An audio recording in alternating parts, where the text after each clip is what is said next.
Hello, what's the dealio? Hey people, want to welcome you to chemistry class today. I am in a different location today, as you can see, and I am a little late, so please excuse me. I try to do this around lunchtime, but I've been really busy today working on other products. So, welcome. Got my little pointer. Welcome to chemistry class, and please don't clown my beautiful artwork. I don't have my whiteboard as I would, so we had to make some changes, but nonetheless, stick with me, okay? So today's content is going to be on soy. Soy, the soybean, and even soy products. So, I am a vegan. I have been a vegan for almost 2 years, and I am not a fan of soy. I do not eat soy willingly. I used to eat a lot of soy products, like I was in love with teriyaki sauce. I would eat soy sauce. I used to eat a lot of Asian foods growing up, as far as going to the carryout, where you have something called MSG, monosodium glutamate, which they would use in their food. That's also a soy-based product. Eating a lot of soy. But as I become more conscious and I become a vegan, I do not eat soy willingly. But soy is hard to not eat because it's freaking everywhere. And when I say everywhere, it's in at least 70% of products in the grocery store, on the shelves, in the markets. Not in the markets, but in the marketplace. And if I say marketplace, I'm referring to like grocery stores and grocery store chains. 70%. So soy is everywhere. And if you're wondering, like, what the world are soy products? Well, let me just tell you, then we'll get a little bit into the history. And I hope that you can see my beautiful creation behind me. So I'm going to be looking at the board and focusing a little bit on the board so I can show you guys the content. So soy products. Ever heard of something called edamame? Edamame is a soy product.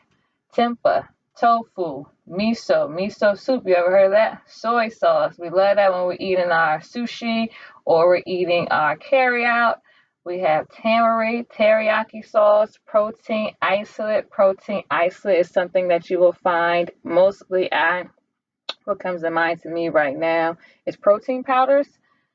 And you have baby formula, thinking of your Enfamil, things of that nature. MSG, what I've told you before or earlier, monosodium glutamate. Then you have your texturized vegetable protein, hydrolyzed vegetable protein. These are going to be your fake meats or your meat replacements. Those are what people are eating when they are consuming sation. Usually people combine texturized vegetable protein and sation to get a fake meat or meat-like type of replacement. Also, lecithin, soy lecithin to be exact, vegetable oil. If you're in this decade, if 2020, if you're still using vegetable oil, I'm not going to tell you to kill yourself, but please stop it. Vegetable oil can be disguised as soybean oil. So if you're thinking you're getting vegetable oil, do you even know what vegetable it's coming from? More likely it's coming from soy. Supplements, for example, vitamin E. Vitamin E is derived from soybean oil. So you want to get your vitamins and your minerals from your foods that you are eating, not from synthetic or over-the-counter supplements, okay? Also, for the last thing, we have Worcestershire sauce. Worcestershire. I'm tongue twisted. You know what I mean. Okay, so these products are all example of soy or soybean or soy-based products. You want to stay away from them. Soybean is a plant-based toxin. There are people who will swear by it, who have been vegans for, I've been vegans for decades. I give my children tofu, I give them soy-based products. But let's keep in mind that it can take sometimes 20 to 30 years to start seeing results of poor nutrition. So we don't want to base something on what somebody's been doing for 30 years. Or in our community, as a black people always say, well, my grandmother, my grandfather did it. Okay, well, that every person is different, okay? What manifests in them might not manifest in you as fast. What manifests in you might not manifest in them as fast, or maybe not manifest in the way it does in your body. So let's not compare that or use that as any type of analogy. So we've gone over what soybean or soy-based products are. Just remember that the plant-based toxin, you don't want to eat this. There's a thing going on now that's very popular about eating plant-based foods, but everything that grows from the ground is not good for you. When I say growth from the ground, I mean that man could have put it there for it to go from the ground. We want to focus on eating universal foods, foods that were already here, foods that were placed here by the universe, foods that were placed here by God, whatever you would like to call it. But when we introduce man-made products into the ground and grow them, such as a carrot or something like that, then we don't want to eat those things because they are toxic for our body. Our body has a bad time breaking it down, or not being able to metabolize as it should be, or the absorption rate and absorption can be detrimentally effective. So, soybean. Oh, let's go to the history. So, a little bit of history of soy or soybean was cultivated by our agricultural chemist, as we know of George Washington Carver.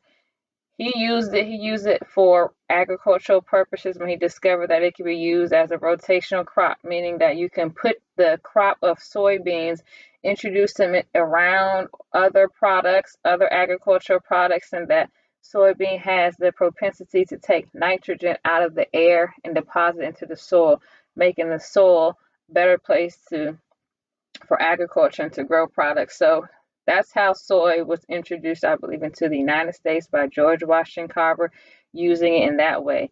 Somehow it just became to be everywhere. So George Washington Carver used, alongside with Henry Ford, he used soy to make plastic. This plastic was used on Ford cars. So yes, Ford did use soy to make car parts, I would say. Soy has actually been also used for ink. It's also been used for paints. It's been used for all various types of products. So if we're thinking about that, it's used to make soy, used to make ink, used in paint.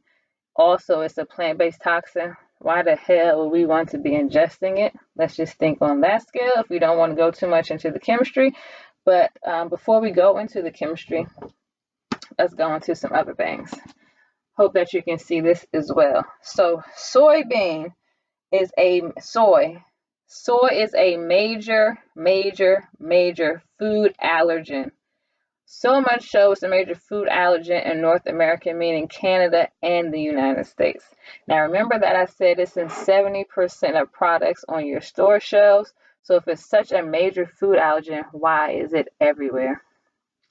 Things that make you go, Also, the Food Allergen Labeling Consumer Protection Act exempts highly refined oils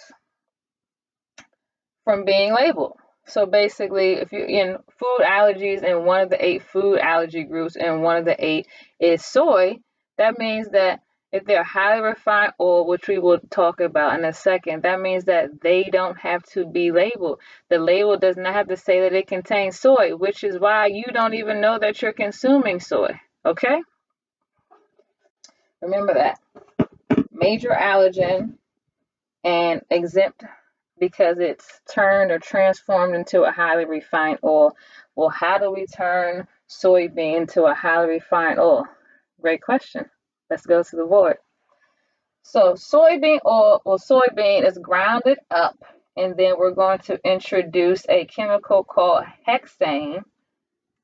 Hexane is going to be used and we're going to get isolate soy proteins from that.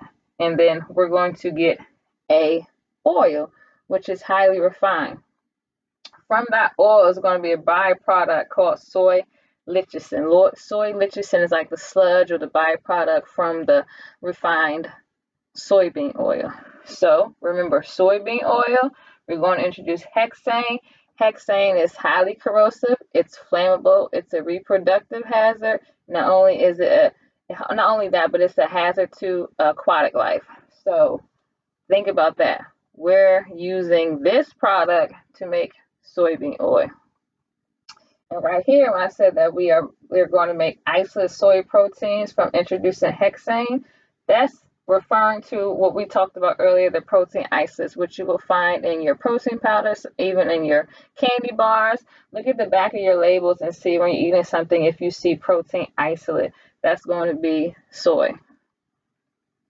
So let's go a little bit more into soy. So right here, let's think of soy. And from soy, you get phytic acid. Phytic acid is going to rob the body of minerals. The minerals that is going to rob the body of is zinc, magnesium, calcium, iron, and copper. Breathe easy. Why would we want to eat something that's robbing the body of minerals that we need to be replacing in our body? Counterproductive, right? So zinc is important because we need it for cell growth, cell division, and for our immune system. Magnesium is important because we need magnesium for muscle contraction and for our nervous system. Calcium is important because we need it for our bones.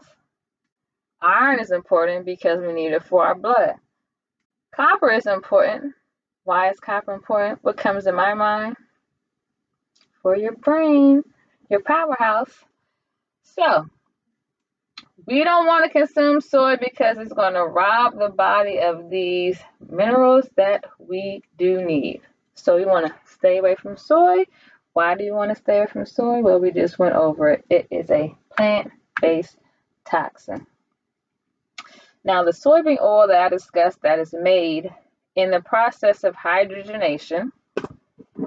Let me write this down for you. Hydrogenation, don't worry about spelling. I'm just going to show you what actually occurs. You're going to add I believe it's 2 plus. You're going to add a hydrogen atom to a molecule. That is hydrogenation. That's the process of basically wanting to break up the carbon bonds that are already there. So during the process of hydrogenation of soybean oil and of different oils, is going to produce something called trans fat. Now, I know everyone knows what trans fat is, right? Trans fat is bad for the body, but more so, it's bad for the heart. And there have been claims and research earlier years, decades ago or whatever, that said that soy was great for heart health.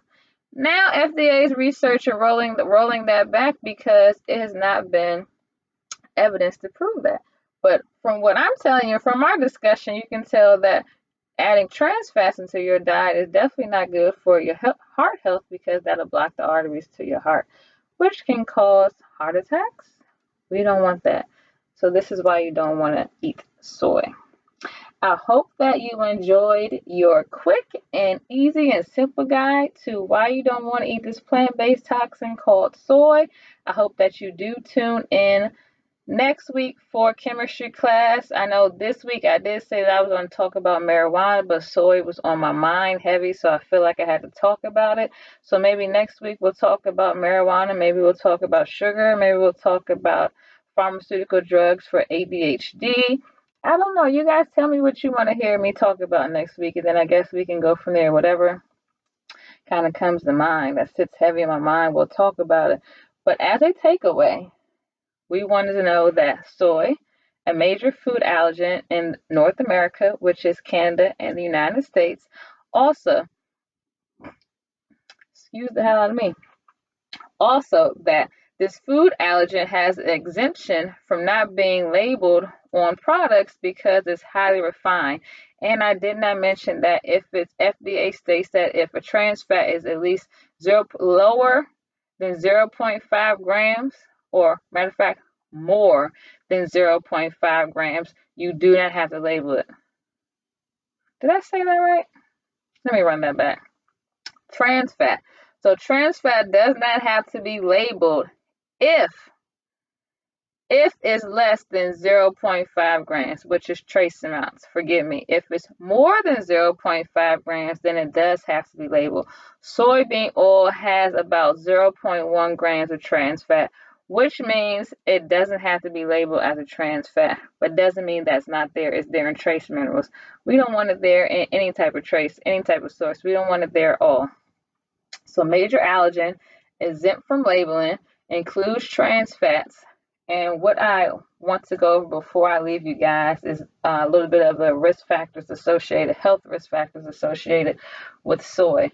So we said that, let's go back to where soy robs the body of minerals. We discussed that.